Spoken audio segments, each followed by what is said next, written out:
Hi, everybody. My name is John Szymankiewicz, and I'm going to talk today a little bit about buying and selling a brewery. It was odd. I kind of put this presentation together almost at the last minute, and completely by accident, I managed to wear exactly the same jacket and shirt, different bow tie as in the picture. So I figured that's a win for today, right? Well, thanks for everybody being here and tuning in. Feel free to put stuff in the chat. I'll be happy to try and address questions as we go. I want to make sure and leave a little bit of time sort of at the end for some question and answer stuff. And despite this being sort of a lecture format, I'm going to try and make it as conversational as I can. I'm going to make the slides and stuff available, so don't feel like you got to write all this crap down. You'll just kind of listen, think about stuff, and if you want the slides later, they'll be available. So don't feel like, again, you have to write everything down. And I am also probably going to try real hard not to just read the slides to you. I know everybody can read. I'm going to do for you the best kind of, or the kind of presentations I want to hear, which is the horror stories, the crap that goes wrong, the don't do this, or this will happen, or the times things have just kind of crumbled around us. And so we can learn from our own mistakes and hopefully the mistakes of others, of at least what not to do. So by way of this topic, Andrew reached out to me and we were talking a little bit about, hey, what can we talk about? And I think everybody has seen there's a lot of buying and selling going on right now. Coming off the pandemic or through the pandemic, some folks are looking for an exit strategy. Those first generation brewers that have been working on this in their brewery for the last 20 years are looking for an exit strategy. At the same time, there's still a lot of growth, a lot of energy and excitement about the industry. People want to get into the industry. And if you've got access to capital, now's a great time. Opportunities are there. And right now I'm telling clients a lot that, you could probably buy a brewery cheaper than you could open one now. Sometimes you have brand questions and other, things might make you not want to do that, but the opportunities are there and it's something we ought to be evaluating. I have represented sellers of breweries. I've represented buyers of breweries, and some weird circumstances, both. So I want to talk a little bit today about whether you're selling or whether you're buying, what do you need to be thinking about? What do you need to be doing? And sort of what does that mean as we go through sort of the process? So again, feel free to stick stuff in the chat if you have questions. I'm just going to kind of talk, hopefully more or less conversationally, about all this stuff. So sort of what to expect from this talk today. I know Andrew's going to crack the whip and make sure we stay on time, but I'm going to have a little bit about me and about Beer Law Center, then talk about really some fundamentals of buying or selling, no matter which side you're on, and then step through those 10 do's and don'ts. And some of the big concepts are the agreement itself, due diligence, closing, and licensing, and then any question and answers that come through either in the chat or whatnot. So a little bit about me. I'm a kind of strange duck in a lot of ways. I come to the law as career 2.0. I spent 10, 15 years as an engineer in the specialty chemicals and pharma industry, and had a sort of sciencey background before that. And at some point, I tell people it took me a good 10 years to figure out I didn't like engineering. And so I went back to law school and decided I wanted to work for myself or wanted to have more control over my destiny. And I wanted to do something that I loved doing. And at that point, I was a little, like I said, career 2.0. I was old enough that I didn't want to start a brewery because I feel like sometimes that's a great way to kill a good hobby. I love home brewing. I've been doing that for 20 odd years, and I'd like to keep that a hobby. I'm going to help other people start their brewery so I can still have my little glass carboy at home and be left alone. So that's a little bit about me. That led me to start Beer Law Center. So we are a very small, we're a small brand inside a small office. There's three of us, myself, an associate attorney, and a paralegal. And what we do is basically anything that touches alcohol, whether it's starting a company, contract leases, federal and state licensing, trademarks, distribution agreements. I tend to think of myself as a business generalist with an alcohol overlay. So, I tell clients all the time, you get sued by somebody, I'm going to help you go find a litigator to help you with that. I'm transactional. I'm supposed to be here to help you stay out of court like that. So, but we're small. We're based here in Raleigh, North Carolina, and licensed and practiced in Virginia, West Virginia, and DC as well. So anything you can do, anything you have some questions about, feel free to give us a call. We don't charge for a consult, blah, blah, blah. Commercial is over. Let's move on. All right. So talking about buying and selling, the first question I always ask somebody is, what is it that you're buying? Are you buying the assets or are you buying the business? So people get sometimes wrapped up with, well, I want to buy, I'm buying the name. I want the name of the company. I want the brand. I want the stuff. So I guess I'm buying the business. Well, no, time out. The trademark, the trade name can be an asset of the business.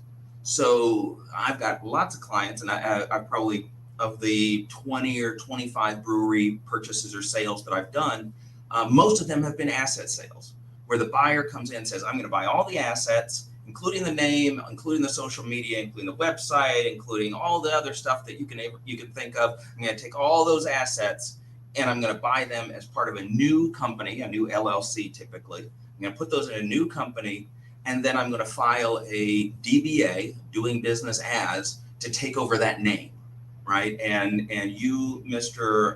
Original Brewery LLC, you get to take that name, or that company away with you, and you wind it down, take care of all the liability, and be done.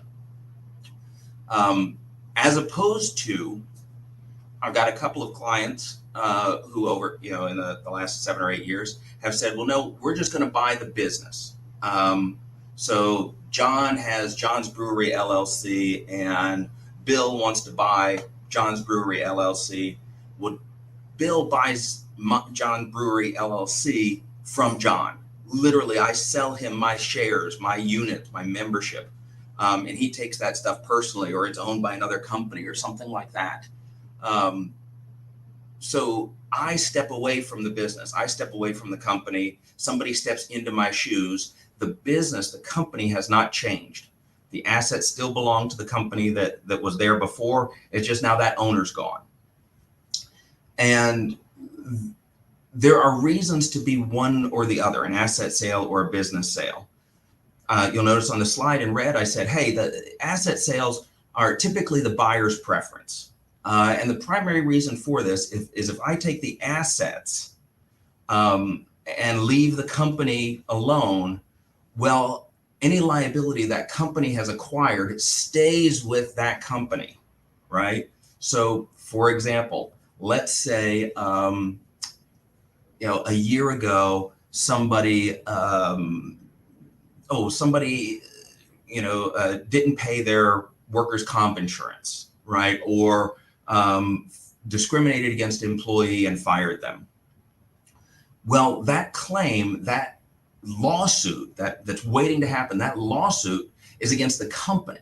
It's not against the assets. It's not against the stuff that the company owns. It's against the company itself. And if I buy the company, even if that owner leaves, right? The owner, I buy his stuff out, he moves on and does something else on a small Caribbean island. I've stepped into his shoes. That company is still liable if I bought the business. But if I just buy the assets, that's a way of cutting off that liability from that previous company. So, as a buyer, that's typically what I want to do. I don't want to be responsible for whatever you've done for the last 10 years, good, bad, or indifferent. That's all on you, and I want you to deal with that. I'm new. I only want to deal with my own mistakes. I don't want to deal with your mistakes. So that's why you see buyers often going, okay, as a buyer, I want to just buy the assets and not the business itself. Conversely, as a seller, I want to sell you the business because I want that liability off of my shoulders. I want to get rid of that stuff that could come back and bite me later. And both have sort of goods and bads about them, especially when it comes down to how you're going to license this thing. So we'll kind of come back to that more here in a bit. So next bit, in terms of fundamentals for buying and selling, I put in there, this is not like buying a lawnmower. So I've had several clients over the years spend anywhere between, I don't know, $75,000, $100,000 and up to $1 million or more. And they think I just cut a check and I get the stuff.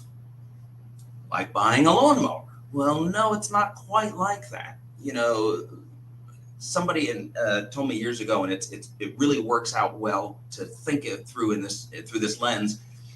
The amount of effort and the amount of paperwork should be proportional to the risk, right? So think about when you bought a house the last time, or if you've ever bought a house. You know, your hand cramps from signing your name so many times, so many papers, just to, you know, financing and declarations and closing statements and, you know, all this sort of stuff. And, you know, that's maybe only a couple $100,000, maybe less. Well, if you're spending $500,000 or more, shouldn't that be at least as difficult, or shouldn't that be at least as intricate? So why would that be? Why is that? Well, the issue here is that, one, buying an alcohol business, you are in a highly regulated industry. Two, there's a lot going on. You've got the agreement to purchase and lots of pieces to the agreement.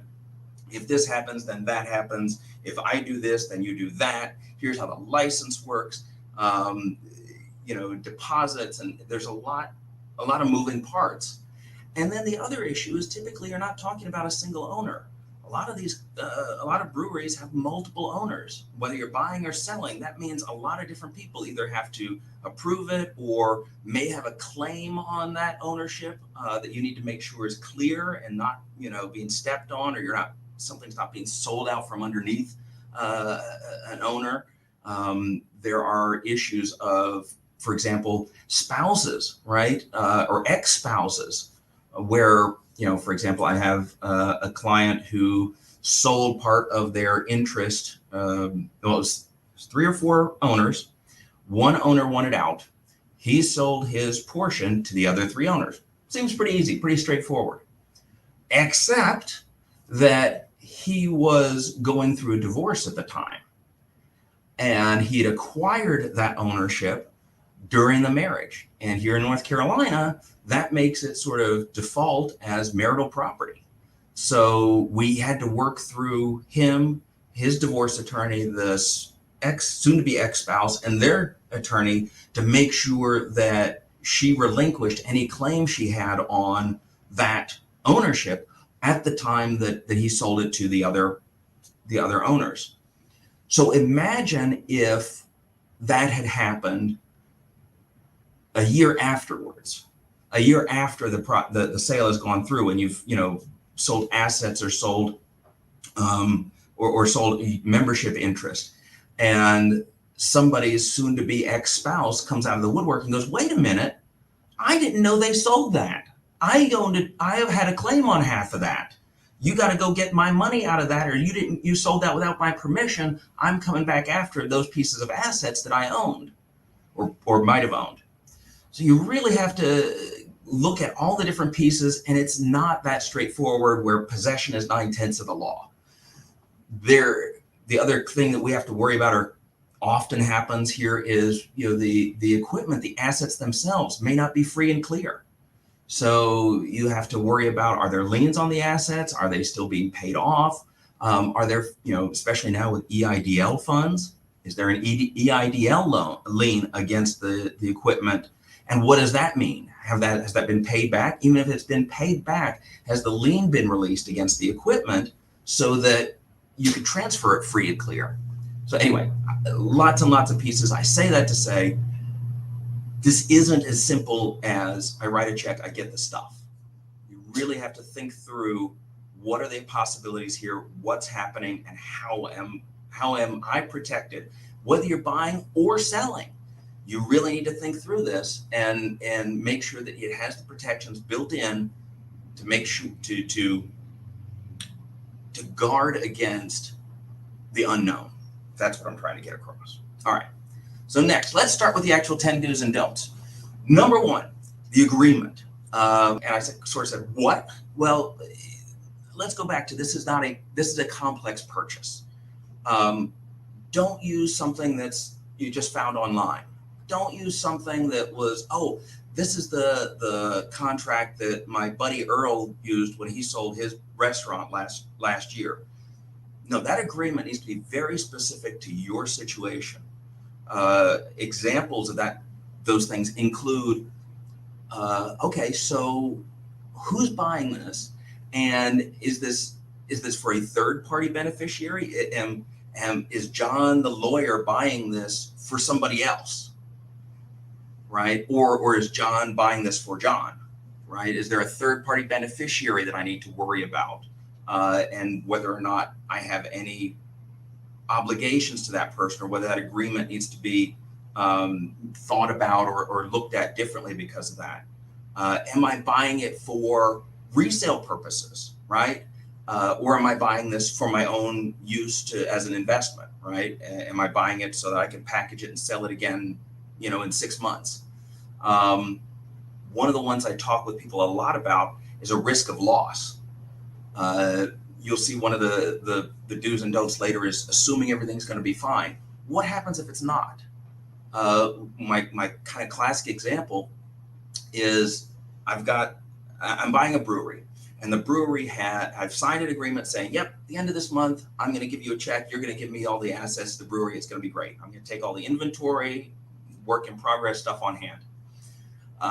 And then a week later, before we close on the brewery, we find out that, 30 barrels of product that's in kegs is infected. And that's just a wash. That's either got to be thrown out, everything's got to be sanitized, redone. Well, who bears the loss for that stuff?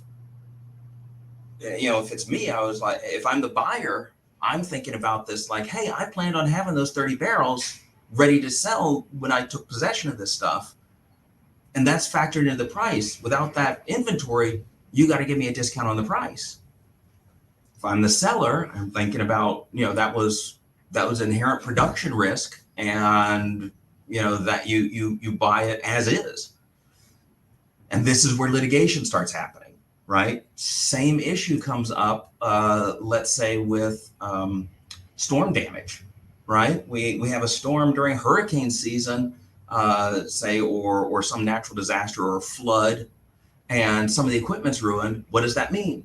Who bears that risk of loss, and how does that fit? And what's the threshold for, oh, no, it was more than this number, so we're going to cancel the agreement and all go do our own things. Oh, it's less than that number. Okay, we're still going to go through with this. Those kind of pieces, it really needs to be specific to your situation, your owners, your assets, your brand, and what the expectations of the parties are. So first do's and don'ts, make sure and get help. Whether it's an attorney, whether it's a CPA, because there's going to be tax implications in this as well. You need to get help and make sure that what you're putting together as an agreement is right and enforceable, and protects both sides, or at least the side that you are, right? All right. Number two, the details. This is sort of that second layer of what's going on, right? What are we buying for? What's well, like it says here, under do focus on the risk, right? Sometimes breweries can be poorly documented. I've worked with a client who had a 15-year-old operating agreement, and the owners had changed 3 times since then, and all they had was single sheets of paper saying, on this date, the owners are, da-da-da-da-da. On this date, the owners are, da-da-da-da-da. Okay, well, that's a little concerning to me, because again, how do I know that that guy that is no longer an owner, that he was bought out, was released, or gave up his ownership interest, and he doesn't still have some sort of claim on it, right? So how that ownership is structured, we talked about spouses before.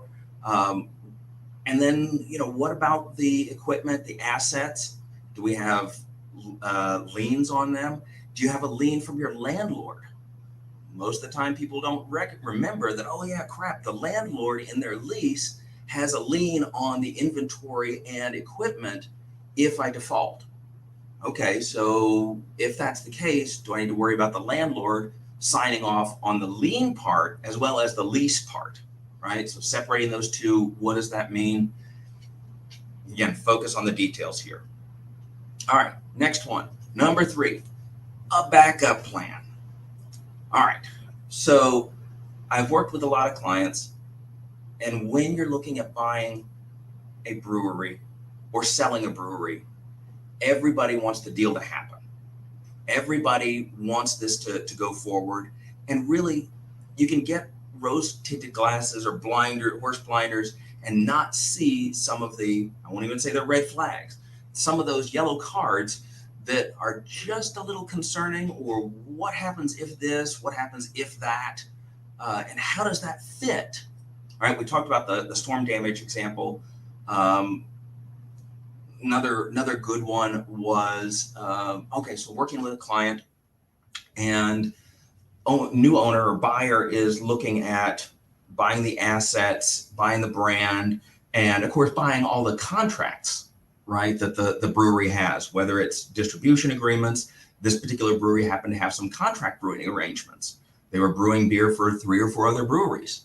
And that wasn't a huge thing, but it was probably, 20, 30% of their overall revenue was in this, contract production. And one of their biggest ones said, we've had some quality issues, and we're going to cancel this agreement. Now is your 30-day notice for this agreement going away. Okay, well, that's a real problem, right? Now buyer says, well, crap, I'm not going to have that revenue stream I thought I was going to have. Does that make a difference to what I'm willing to pay for this? What's going to come out of my pocket? I worked out the numbers before, and with that, let's call it a 10% contract brewing arrangement. With that 10% of revenues, yeah, I could make this work. Without that, it's a lot closer. So what does that mean? Does that mean, that we give up and go away? I can wash my hands of the agreement and say, oops, sorry, you lost that agreement, lost that contract, I'm out, go find yourself another buyer. Does the agreement say that doesn't matter? You still have to you're stuck on the hook with this. So, is there a dispute about the agreement or the price? What do we do about that? Right? A lot of my purchase agreements, I build in a dispute resolution procedure. If somebody has an issue with it, here's how we're going to resolve this question. Whether it's a question of interpretation or amount or fault or what, this is the procedure we're going to go through to get an answer on that. We talked about a catastrophic event, catastrophic loss. What are your options on, say, financing? What if your financing gets delayed? What if, I've talked to a client, I talked to a client a couple of days ago, and he's been working on a purchase deal for about a year now, and had a deal inked. And just before they're ready to close on this, I think they were going to close at the end of October. It is now a whopping October 18th. The primary owner died last week. And turns out he doesn't have a will, and nobody else has authority to sign off on the sale of this thing. Holy cow, what were the chances of that? But gosh, we maybe should have thought about that in terms of if something bad happens, what does it mean? And because right now, all of a sudden for this client, they've had to step back and go, crap, now we have to redo the financing because it's a different seller. It's going to be either the estate or the trust that owns the property. We've got to redo a timeline. We've got to redo all the paperwork because we're buying it from somebody different. And we got to assume that they're still going to honor that agreement, whether or not that agreement was written for the assigns and heirs and so forth for that seller that passed away. Was it binding on all the estate and all that sort of stuff? And not to mention just the fact that easily going to be a 3 or 4 week delay. He's been working on it a year, so that's not another month's not going to kill anybody. But if it's something you're really expecting lots of things to happen quickly and you're on a tight time constraint, things like that could be a real problem. So backup plans. You see here, do have a plan B, C, D, E, F, and if it's really complex, you want multiples of these things and permutations, right? All right, number 4, due diligence, right? So the first question I get, what the hell is that? And one of the big mistakes I have seen people make, they don't fail to investigate, they just don't investigate enough. So one of the big questions here on that investigation piece is, what am I investigating? And you see a list here of stuff that I'm thinking like, okay, high level, here's some things to think about.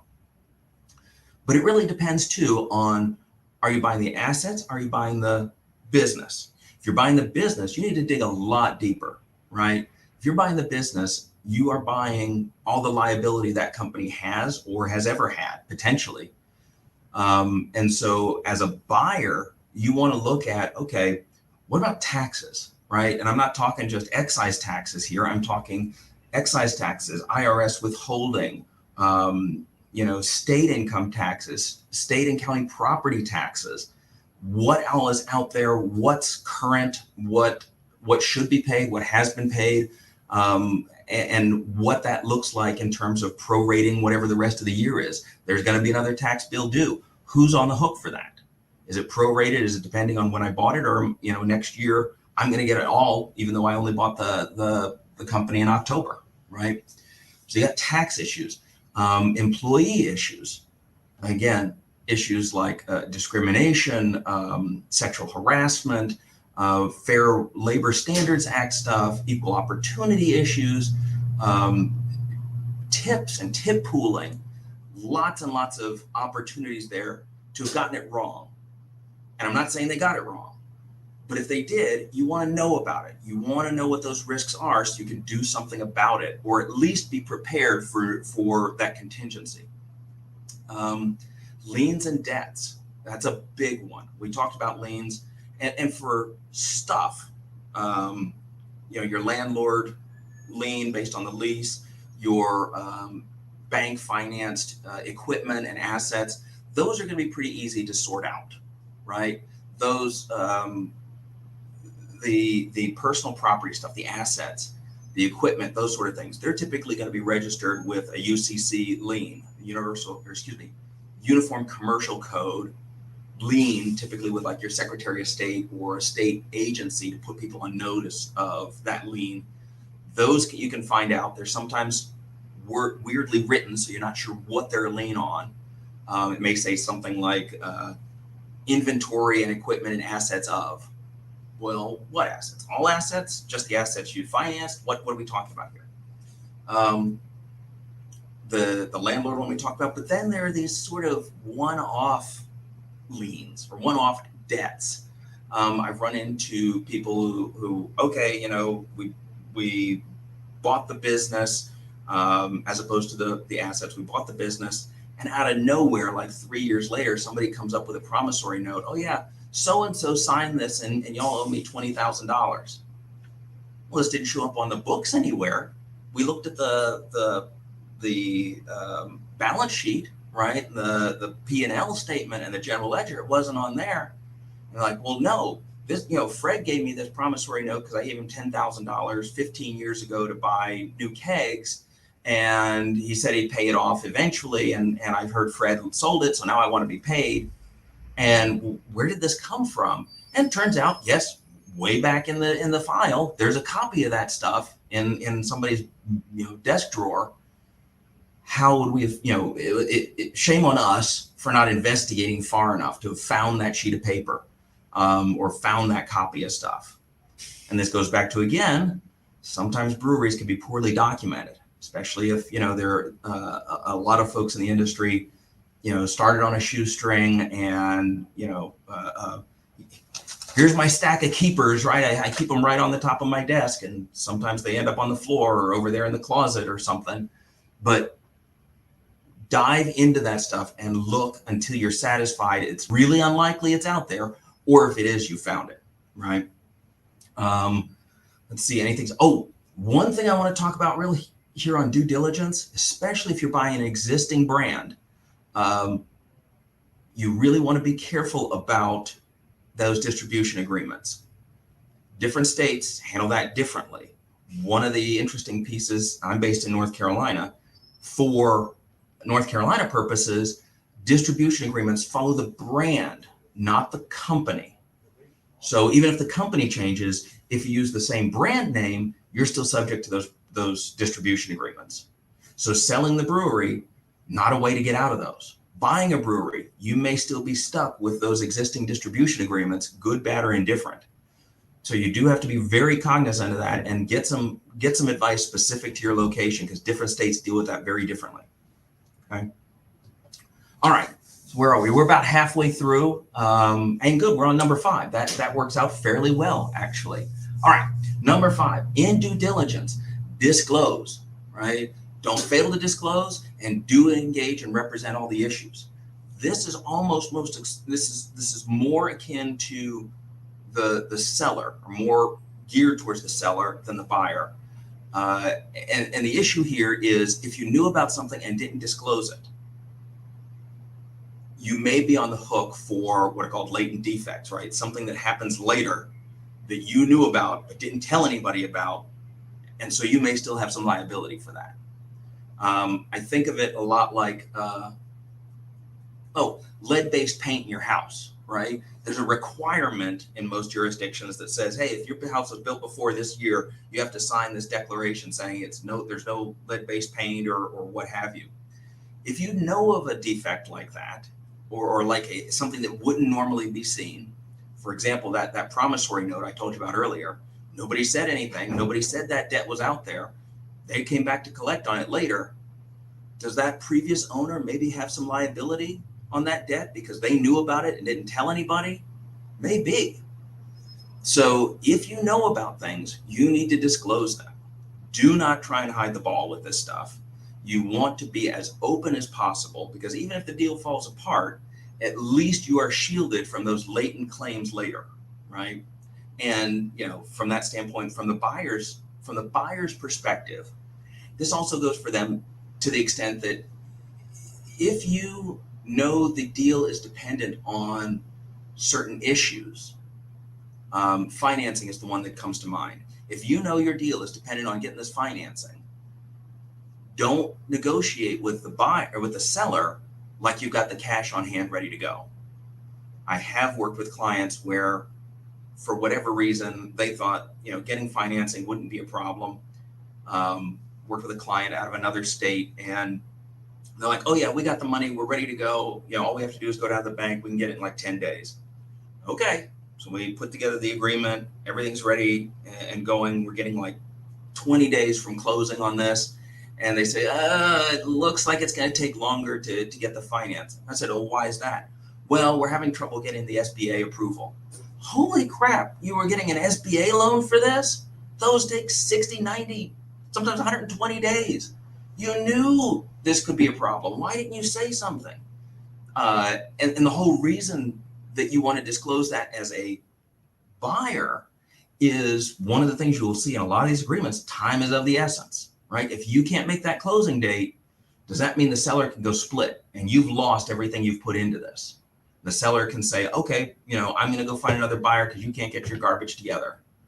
Or at that point, because the seller may be able to walk, you go, okay, I'm the seller. I'll go ahead and sell to you. But the price just went up $10,000 because you wasted 2 months of my time, right? Or whatever. So you have to be very careful about that. You don't want to have hidden information that could come back and bite you later. So disclose. Which leads to number 6, financing. You'll see here, what financing? Don't leave this to the last minute. And that's true as a buyer or a seller, okay? As the buyer, clearly get your money in order, know what you can qualify for, know how much you've got to spend, what's going to happen, what the timeline is to get the check issued, or whatever you need, the wire transfer, what are the stage gates to get there. But even for the seller, you need to make sure you're paying attention to your financing. Specifically, If you have any equipment financed or equipment leased that is, lease to own, for example, those long-term finance things, you need to be talking with those finance companies, banks, whoever, about, okay, what's the payoff? What do I need to do to get this paid off at X, Y, and Z time period? And don't just pay attention to what your last statement said and, oh, I owe $12,000, $12,300. No, you want to talk to them about what is it going to take to get this paid off? What's the turnaround time for the release? And what are they going to do to release the lien if they have a lien on anything? Give you a good example there. Worked with a client earlier this year, late last year, early this year, and they had an EIDL loan. The seller had an EIDL loan from pandemic fundraising, or the pandemic period. They had already given all that money back. So they had no outstanding liability on the EIDL, but the EIDL process still had a lien on the assets as part of that original loan application.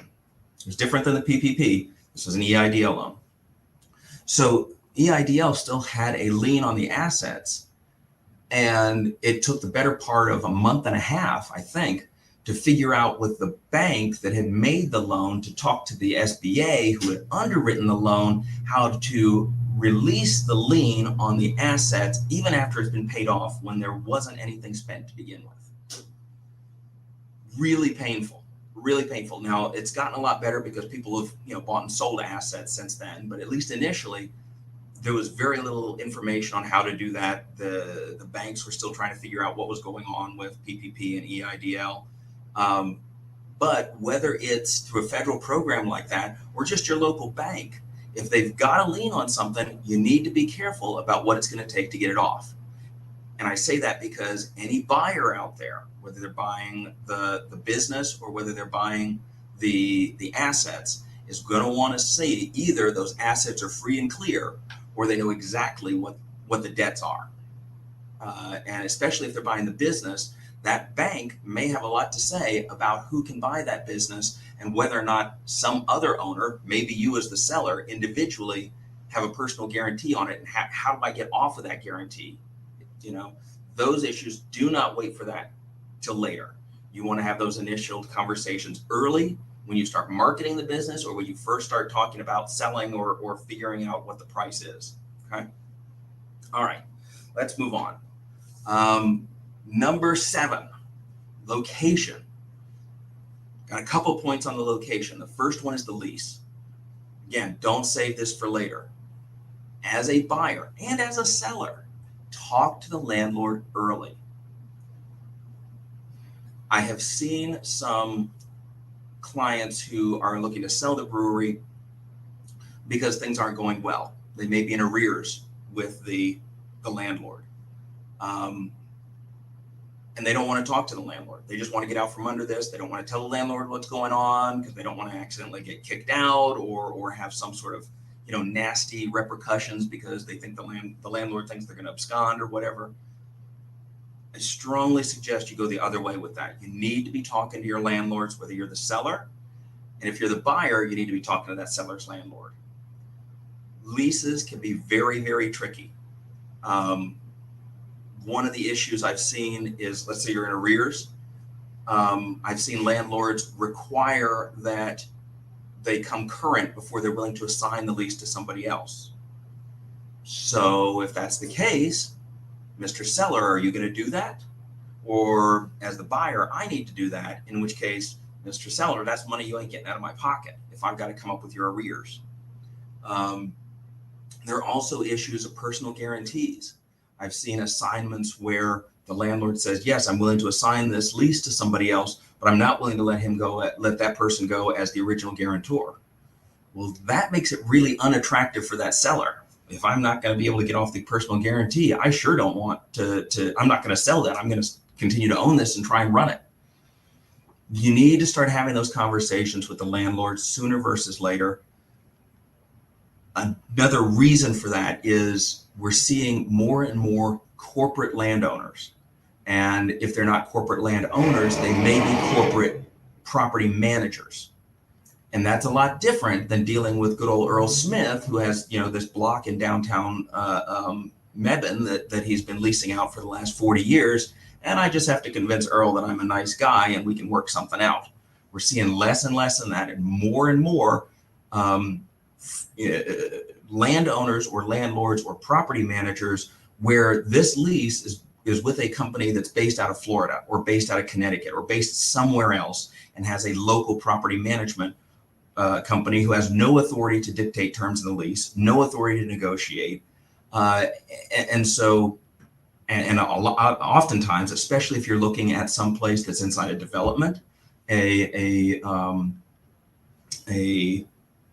won't say strip mall, but a mixed use facility where you've got retail and living quarters and offices and lots of walking traffic. Those folks, that took a tremendous amount of capital to develop, and they are very concerned about the terms of their leases. So I worked with a client last year that bought the assets of a business, took over the business at that location, but has a fairly short lease left. And, went to the landlord and okay, he took over the business and I think he had about 9 months left on the lease. And the idea was to go to the landlord and go, hey, let's renegotiate. I want to re-up here for another 5 to 7 years. And here are kind of some of the concessions I want on the lease. I'm willing to pay a little bit more, but I want this outside space. I want you to do this with the facade and give me some tenant improvements. And there was a 6-month requirement for notice if you're not going to renew the lease or you're not going to extend it. And so that gave them like a 3-month window to talk about this stuff between that 9 month to the end of the lease and 6 months back, for notice. Problem was, this landlord really wasn't interested in working with them. Nope, this is the outside space you have. No, you can't put any chairs out there. No, you can't use this way. No, you can't have this additional, you can't change the door on the building. You can't change the color scheme on your portion. Very, very restrictive use pieces to the agreement. And essentially what it made the now business owner think is, oh my God, I have to move in 6 months. I wasn't planning on moving. I was thinking I was going to be able to massage this and work it through and get some additional time and make this location work for another 5 to 7 years. Now I'm not going to be able to. And the failing here was we weren't able to talk to the landlord before the purchase. The seller was very, very hush-hush about it. You can't talk to anyone, you can't talk to employees, you can't talk to the landlord, you can't talk to any of our suppliers, you can't talk to anybody about this until we've sold the business. And those should throw up some really red flags should go up. All right, let's go on. On the location, understand the employees. And this is for the buyer or the seller, right? And this is true whether you want to buy the assets or whether you want to buy the business. Understand the employees of an existing business. If this is an asset sale, generally speaking, you are not required to continue to employ the employees.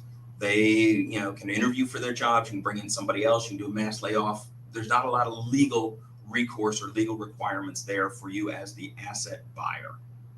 As a business buyer, you take subject to those employees. So those are two very, very different consequences.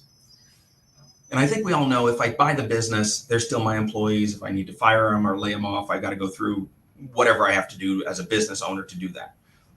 But as an asset purchaser, I still strongly encourage people to understand the employees that are there for a couple of reasons. One, you want to understand how the business has been run and who's been working there on a day-to-day basis, what the customers are like, what the turnover is like, what the management and employee issues are like, even if you're not going to use all of these same employees. You may use some of them. You probably want to use most of them because they're going to be your business continuity from one owner to the next. Some of them you're going to want to rely on. And I'll be honest, most employees are really pretty good. But you want to understand those issues so you can figure out, okay, I really need to keep Jack and I really need to keep Rose, but I don't think Tyler needs to stay, and I sure don't think Earl needs to be here. He's drunk every day anyway. He's gone, right? As an asset purchase, you can do that. But you won't know to do that unless you talk to those employees. The other issue, even as an asset purchase, of talking to those employees is they know the customers. Those are the same customers that you're going to want to have, even as an asset purchase and not a business purchase. You don't want to alienate the customers that are already there. You want to grow on those customers. You want to have more customers, expand on that, but you don't want to eliminate those folks that have been there, tried and true, good or bad, either because it's the local or whatever. But you need to understand what they're looking for and what they want, right? If this is just your standard NASCAR bar or a dive bar and people come in and start drinking at 10:30 in the morning just to get buzzed to go into work at 4, you at least need to understand that so you know what you're walking into. So be aware of that. Make sure you're paying attention to the employees. And again, if people are saying you can't talk to our employees, red flag should be going off. Want to make sure I hit something on that. Oh, even if you're going to rebrand, you still want to understand what the issues are, because you can't address them unless you know what they are. All right. Number 9. This is another one where you can't assume that everything's going to be fine. When you're thinking about whether it's an asset sale or a business purchase, what's the licensing plan? What's the strategy behind this? There are states where licenses are transferable. There are states where they are not transferable. If they're not transferable, what does that mean for the business? Do I have to shut down for a period of time and then start up again after when does that previous license expire? Is there a regulatory way to deal with that where I can operate for a while until that application comes through? If it's a TTB issue, how do I line up my new permit that I have to get on my own versus their old permit being canceled? Or can I just work in as an asset change? You need to identify that stuff earlier just so you know what the timeline is. You need to make a timeline and understand that you might have to be flexible with the timeline, but you need to know what those steps are. I typically encourage folks to create timelines for each of the different kinds of stuff, right? Due diligence investigation, landlord stuff, trademark and branding stuff, licensing stuff, and start with a T = 0, right? Starting today, if today is day 0, what do I have to do on day 10? What do I have to do on day 20? What do I have to do on day 30? And sort of back up along the process for, day 100 is we're up and running. We've got all our own permits. We're completely devoid of everything that they've been doing before. We're separated. We've rebranded, and the world is glorious. The sky is part and the angels sing, right? What's the timeline back from that? And how do I work with that timeline to get there, right? So that's one I want to say is that licensing and strategy is a big part of that. And don't wait for the end, or don't wait for, we'll figure that out after closing, or we'll figure that out during due diligence. No, you need to line up that stuff early on. All right. Number 10, closing. This goes back to, this is not a buy a lawnmower bit. There's a closing associated here. Specifically, that agreement, we talked about way at the beginning, the agreement is an agreement to purchase. It is not the purchase itself. So I've worked with clients in the past that said, well, I have this purchase agreement, and then I just give them a check, right? No. That purchase agreement are the terms of the purchase. That's an agreement that we're going to do this thing. The closing is the actual purchase. And again, it's just like buying a house. You're going to sign a whole bunch of papers. You're going to do a formal handoff of the stuff, right? The assets, the titles of things. And it's a little bit easier to think about like a house or a car where you've got an actual document, right? You've got a document that says title on it. This is who owns this thing. But for a kettle, you don't have one of those. Brew house or a fermenter, you don't have a document that says, fermentation vessel 3001/1925 belongs to, and that goes around with that kettle. So that closing is the official title transfer of that stuff. Who now owns it? And so, for example, one of the documents I always prepare in a closing is a title transfer, right? That says, here's the list of assets that we agreed was being purchased. And we all agree that all of these assets are still here on site, and they are still in substantially the same condition as when we agreed to buy it. And you, Mr. Seller, now agree that these assets now belong to the buyer, right? Sign here, both of you. So seller says, I no longer have a claim to these. Buyer says, these are now mine, right? That actual title document. So somebody comes back later and says, well, no, that they were just borrowing that fermenter from my brewery. That's my tank that you just sold. What the hell? No. We figure out all that stuff ahead of time. And now you as the buyer, if somebody comes and says, hey, that's my Grundy, I loaned it to Jimmy like 2 years ago, but that's my Grundy. Now that's Jimmy's problem, because Jimmy just signed something saying you own it. So now that guy needs to go after Jimmy for what that Grundy is worth, not you as the buyer. Those kind of things really have to step through this. The title transfer is one. The financing is a totally different question, especially if there is purchase money financing, right? If the seller is financing any of this, executing promissory notes and security agreements associated with that financing. So, financing, signing at that closing is important. Just documenting that they received the purchase price. And then one of these things that I do, and a lot of, let me put it this way, lawyers are trained to be risk averse and often have a belt and suspenders approach to things. This release of claims you see on that slide is one of mine. And so the idea behind that release of claims is, okay, while we're all sitting around the closing table, I'm going to go through the purchase agreement. And we're going to list the stuff that was done and wasn't done, and stuff that's finished and stuff that we might still need to do. And then at the end, we're going to say, okay, we're all going to sign this release of claims where I, as the buyer, say, I believe everything that was supposed to be done before closing has been done. And if it wasn't done and was supposed to be done, then I waive my right to object. I'm going to waive that requirement, and we're going to close anyway. Now, there's typically a couple of paragraphs in the agreement that says something like, hey, after the fact, 2 weeks later, 2 years later, if we need you, seller, to sign something saying we bought this stuff from you, you're going to do it, right? It's called further assurances. That stuff's not impacted, right? Or like the assignment of contracts or stuff like that. Stuff that's supposed to happen after the closing, that's not impacted by that release of claims. But anything that we said had to be done at closing or before closing, we agree that we've done that. And if we haven't done it, we agree we're not going to hold each other to it at this point, right?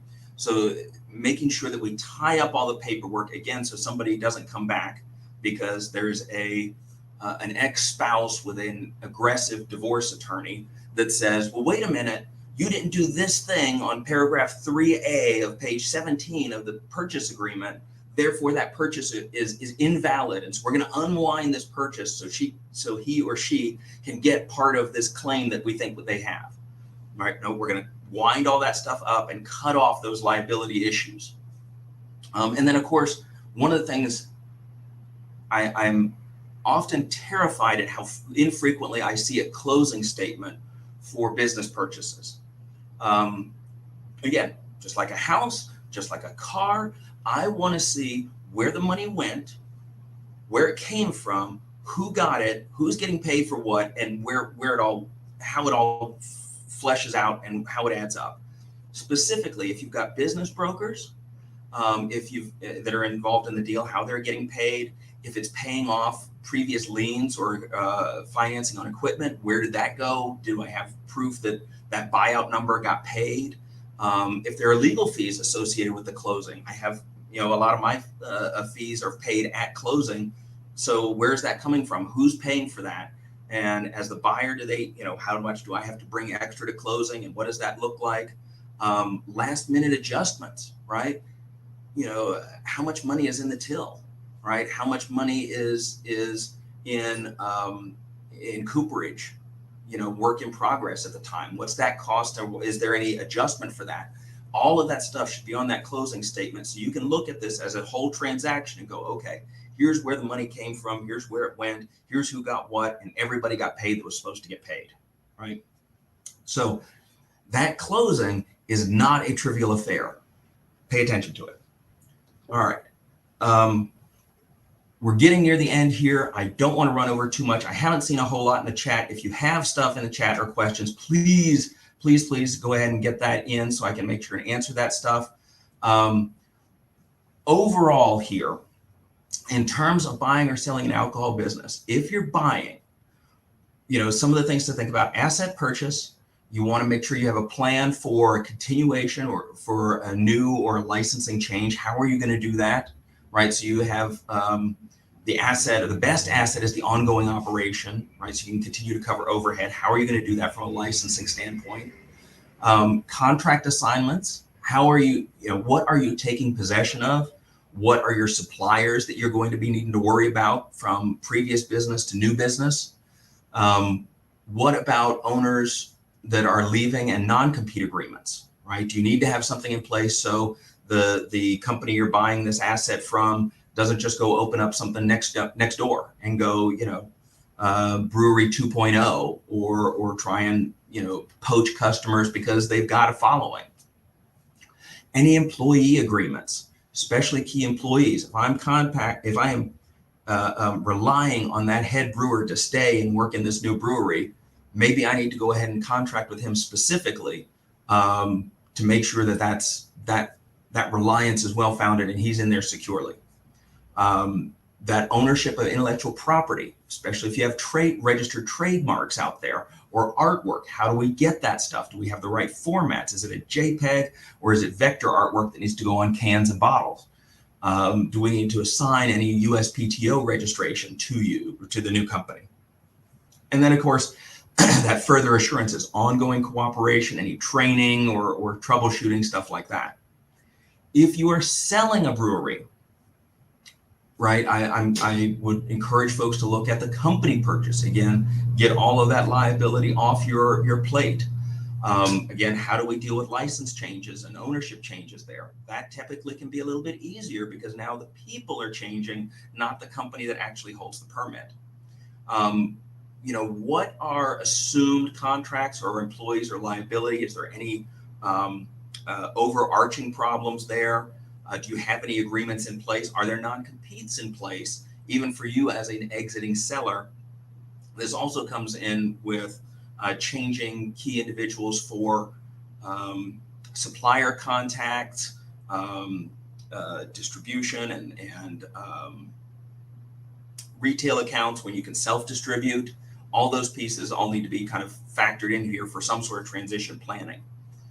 What I always see as common interest for buyers and sellers is this list of stuff on the side. Common interest: money, people. It needs to be a clean transaction. Nobody wants to be tied up with each other, 2-3 years in the future. And then preserving the value of the ongoing business. If we can do all of those, we can make this a nice, clean, and simple transaction. Well, at least clean. It may not always be simple, but we can at least make it work. Let's see.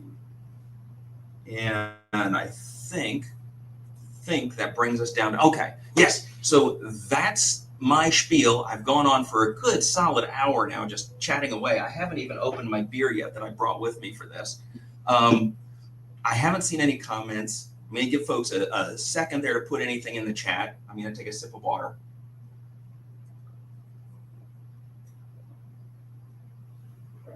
I'm trying to think of anything else that I can talk about here, or war stories I can impart. I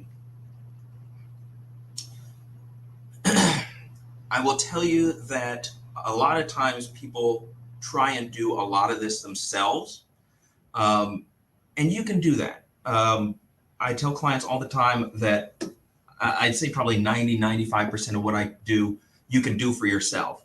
Maybe you shouldn't, or maybe you don't want to, But when it comes down to purchasing a business like this, especially a complex asset sale, I'm going to suggest you need to get at least some legal and some tax help. Don't try and do this on your own. Don't try and piece this together with LegalZoom or Rocket Lawyer or one of these foreign websites. A